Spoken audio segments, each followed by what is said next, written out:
Olá, eu sou Elaine de Marcondes, eu sou ex-bailarina clássica, danço tango há 8 anos, sou médica, fisioterapeuta e master trainer em Pilates há 25 anos. Eu vim aqui para ministrar o curso Dança, Função e Percepção. O curso tem como objetivo apresentar e discutir as funções do corpo humano fundamentais para um bom desenvolvimento das atividades na prática, no ensino e na performance em dança. Abordar e discutir as funções musculoesqueléticas, considerando que as atividades corporais funcionais e bem orientadas são fundamentais para manter a permanência e a longevidade do corpo que dança. O curso está dividido em 4 aulas. Na primeira aula, nós vamos tratar da coluna vertebral, tronco e cabeça. A segunda aula, cintura pélvica e membros inferiores. Na terceira aula, vamos falar da cintura escapular e membros superiores e, finalmente, abordar um tema muito interessante que vai ser falar sobre mitos e verdades sobre o trabalho corporal em dança. Em cada uma das 3 primeiras aulas, nós vamos falar sobre anatomia, movimentos e funções, sobre os erros mais comuns em movimentos integrados, as lesões mais frequentes provocadas pela prática do corpo que dança e, finalmente, uma sequência de movimentos para você fazer em casa. Vamos falar sobre a anatomia da coluna vertebral. Quando nós falamos em coluna vertebral, é muito importante a gente considerar também que ela está dividida em 3 partes e que ela envolve alguns volumes importantes que estão sobre o topo da coluna cervical, que é a cabeça, em volta da região dorsal da coluna, que é o tórax, e sob a coluna lombar, que é o volume da pelve. Esses 3 volumes têm como sentido funcional muito importante a ideia de oposição, criando um espaçamento entre o tórax e a pelve e favorecendo a oposição e a tração axial do tronco em direção ao ortostatismo.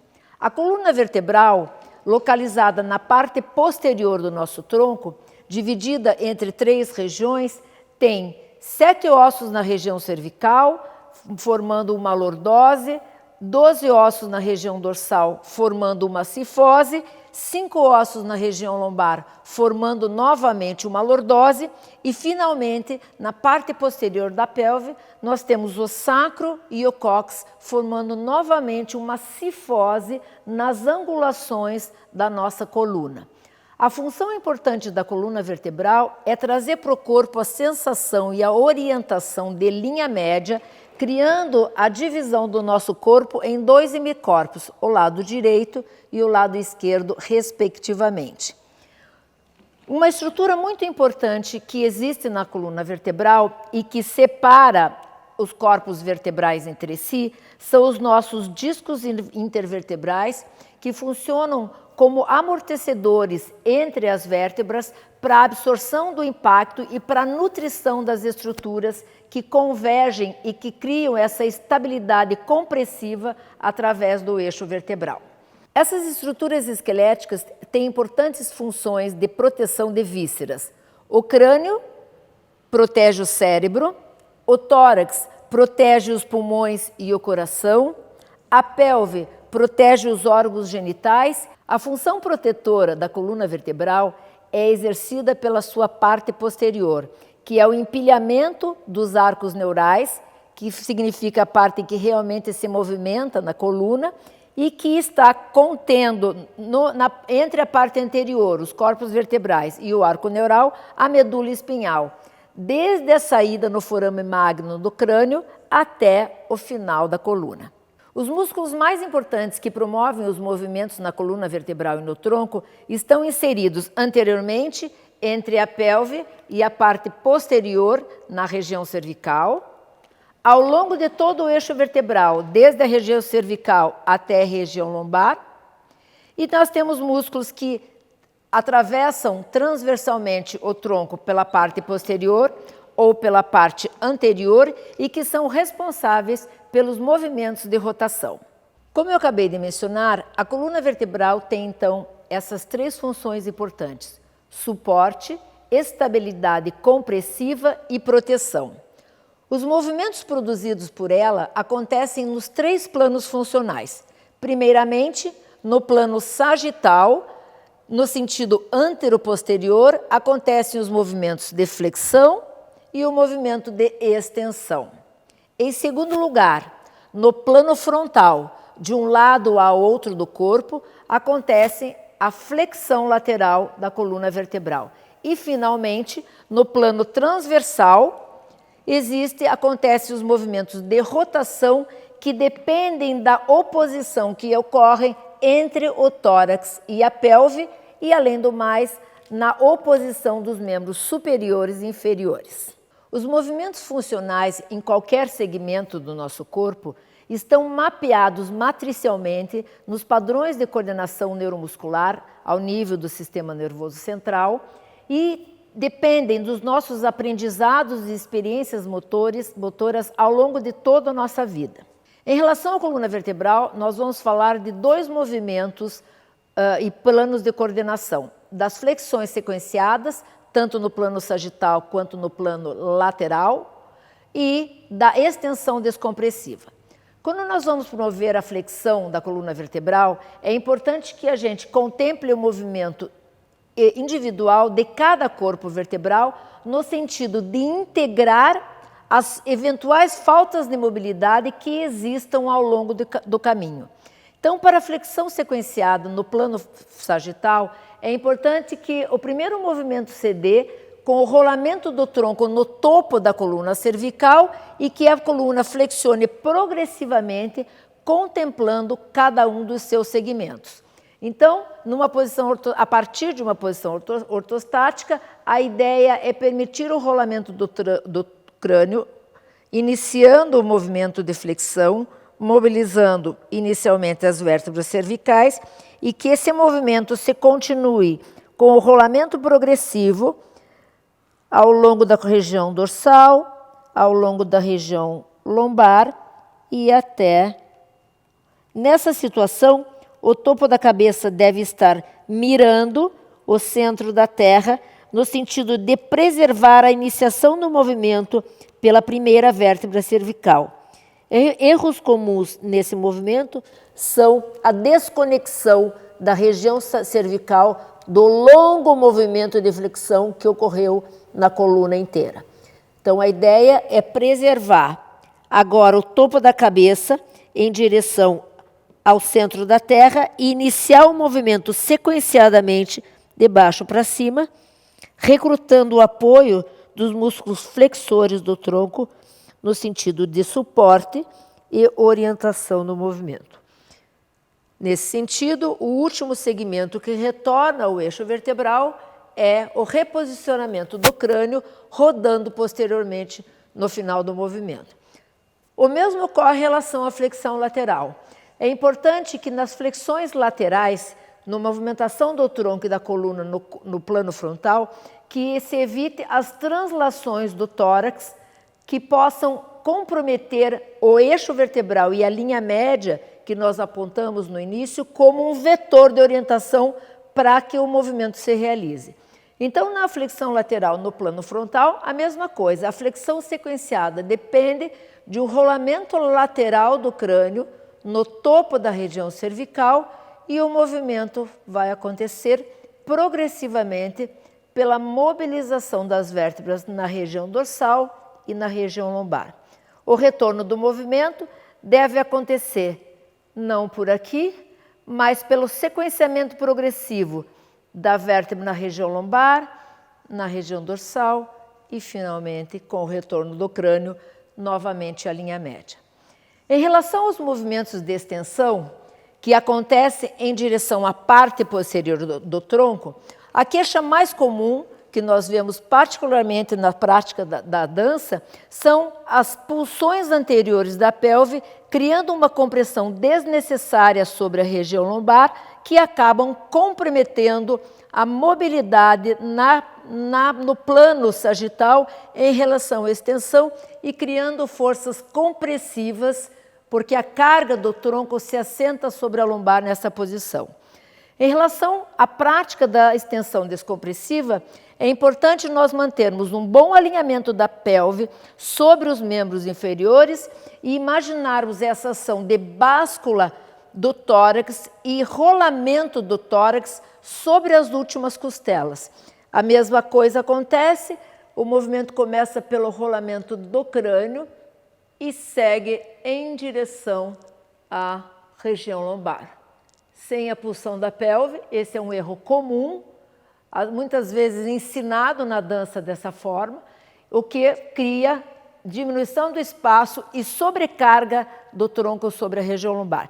Então, na extensão sequenciada e descompressiva, nós imaginamos o movimento acontecendo principalmente na reorientação da cifose que existe na região dorsal da coluna vertebral.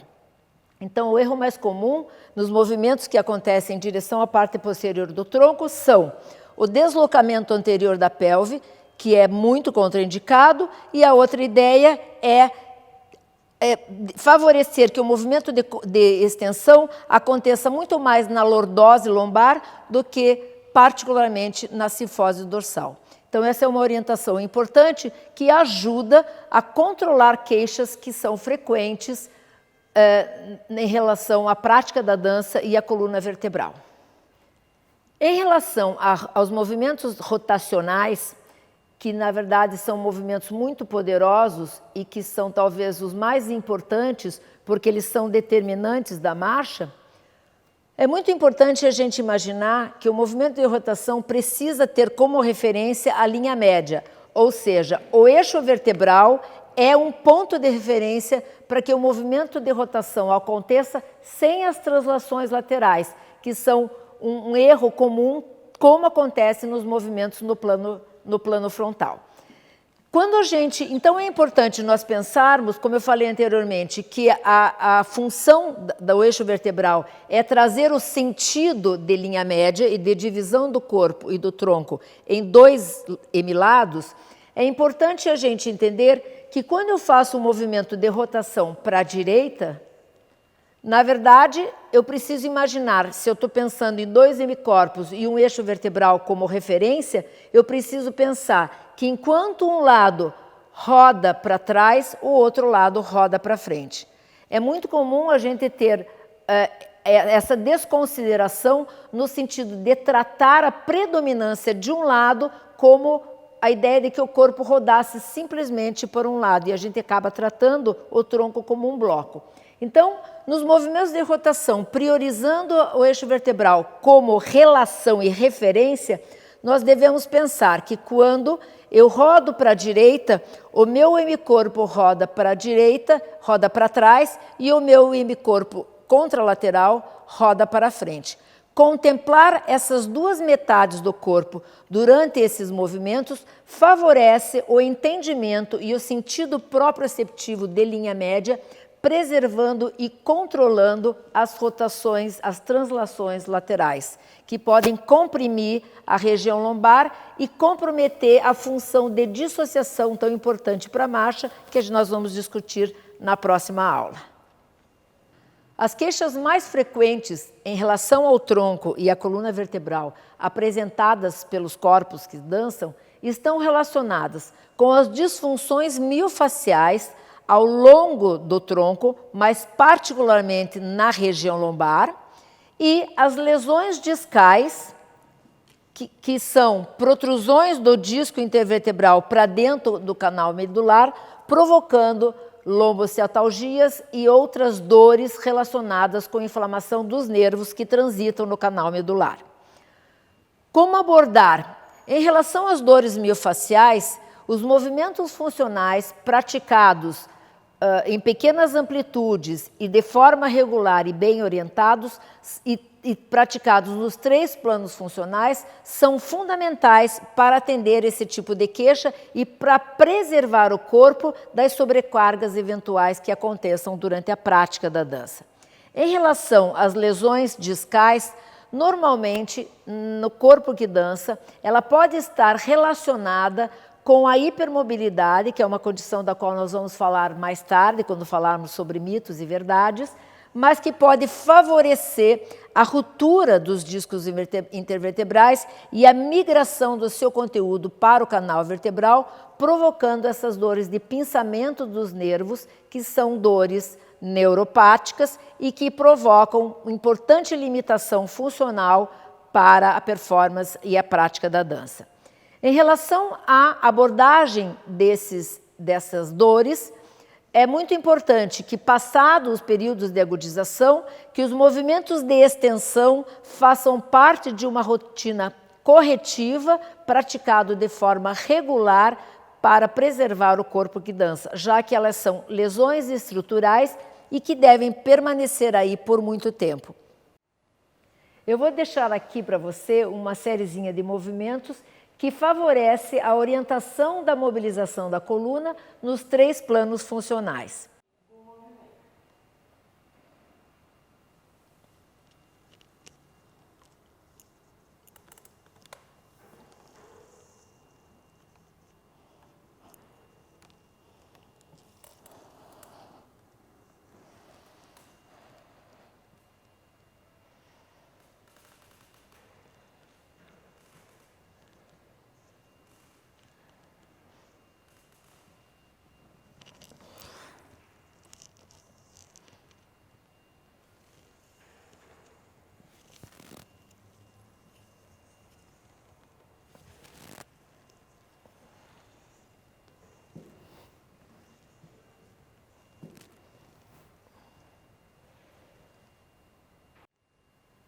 Flexão sequenciada, iniciando o movimento pelo rolamento da cabeça.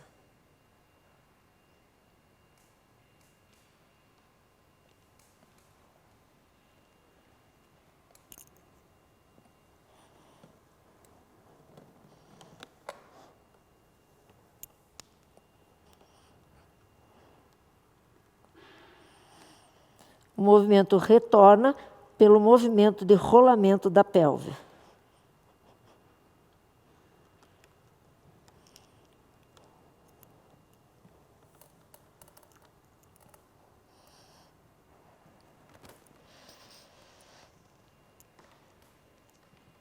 Movimento de extensão basculando sobre as últimas costelas.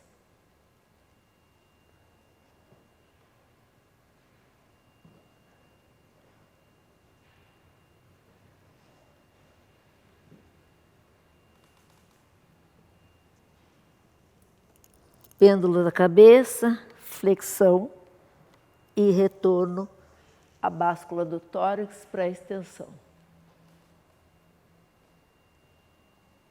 Flexão lateral, movimento inicia pela cabeça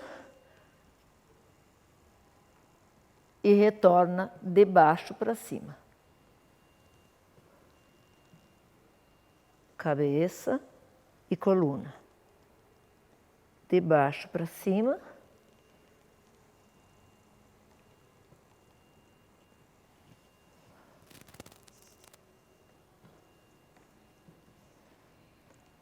Na rotação, movimento começando pela cabeça e voltando pela lombar.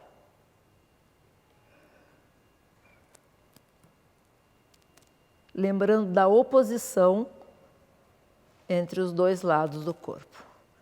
Meu lado direito vai para trás e meu lado esquerdo vai para frente. Meu lado esquerdo vai para trás, meu lado direito vai para frente.